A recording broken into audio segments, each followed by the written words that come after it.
Okay, so stabilized MDF. It's pretty cool.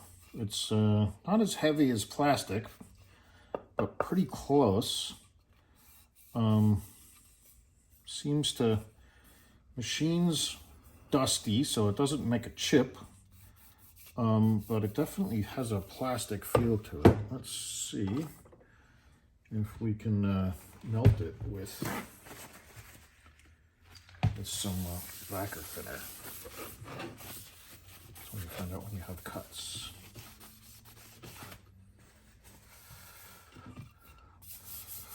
Looks like lacquer thinner doesn't bother it. That's nice. Gets a good clean edge. It doesn't chip out.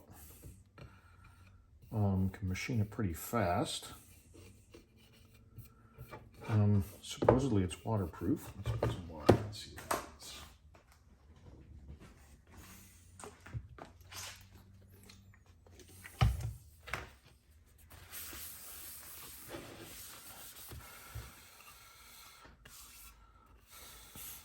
Definitely seems to have soaked up a little bit of water. But that doesn't mean it's not waterproof.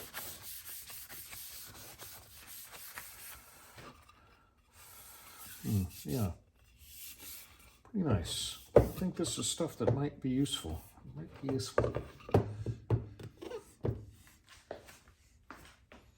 All right, we are gonna test out the C-clip here.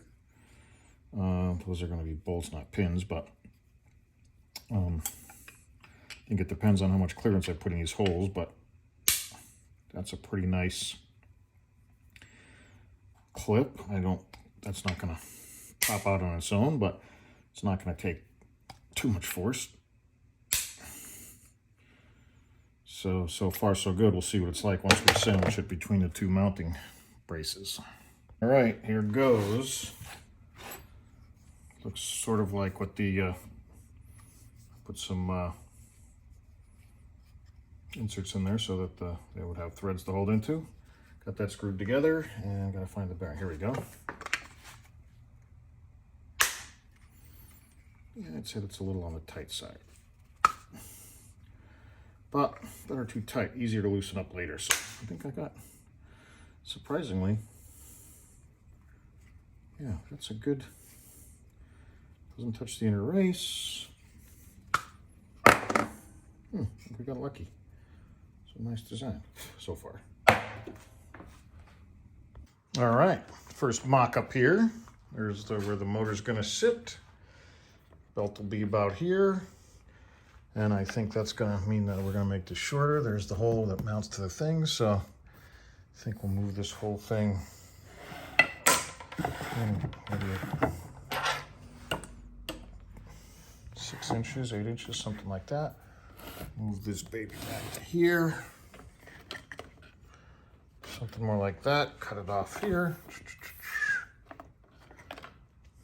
Yeah, I think it's coming together. Okay, you showed some interest in vacuum impregnation, so we got them sitting there. One of them's floating. Not sure what I'm going to do about that. May have to add a weight. That's all right.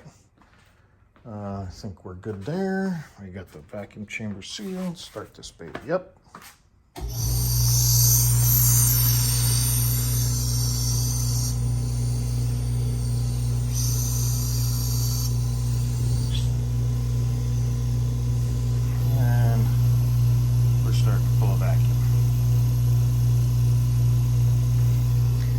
And we start seeing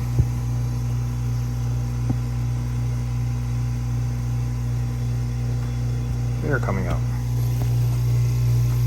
Not pulling the vacuum very quickly.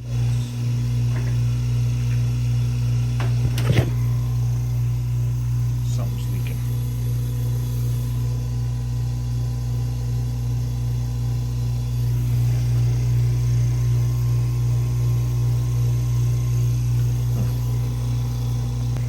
Okay, it was the lip seal, just needed to be pressed down a bit.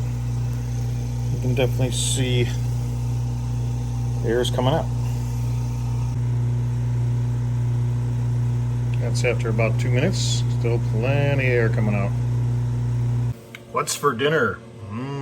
Bearing brackets. All right, so this is actually my second dry run. I already tried it. It's pretty damn tight. Bearings were tough to get on, but got them on. So it definitely is in there, but that's a little too tight because I can barely get it out. But maybe it'll loosen up, so we're gonna leave it really tight for now. Oh yeah, nice.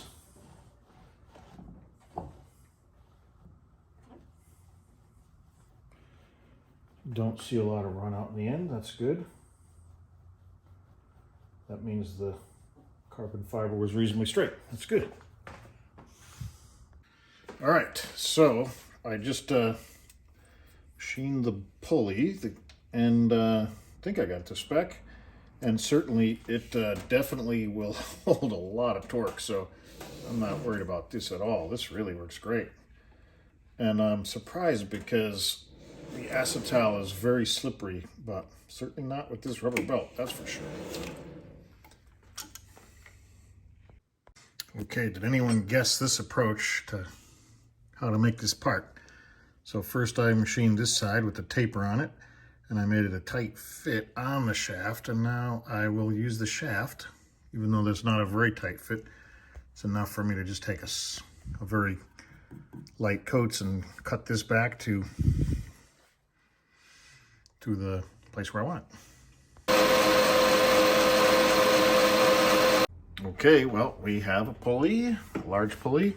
Turns out it's not near large enough, or the small pulley is not near small enough, so it's going to go too fast. But for now, we're just going to see if it all works before we slow it down. But again, these V-belts work really great. Excellent torque. I don't have any reason to believe this thing is going to work beautifully.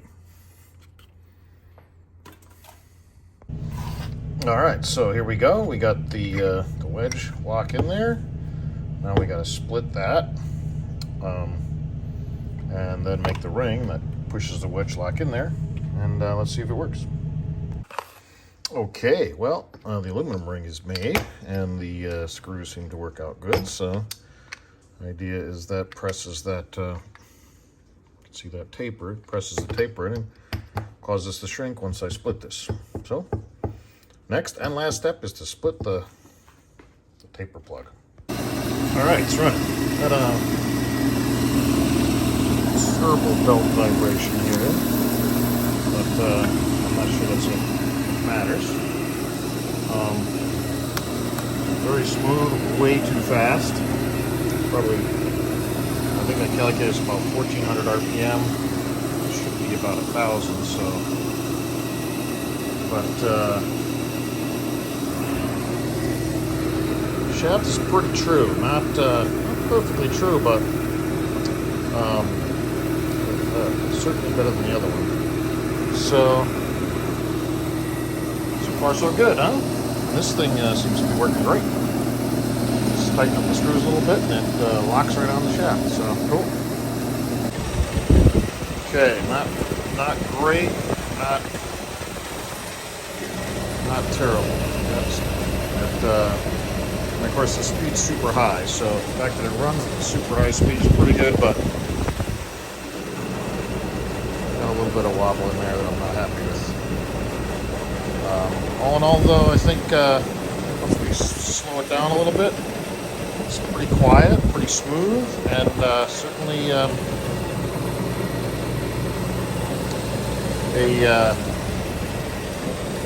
major improvement over the off the shelf.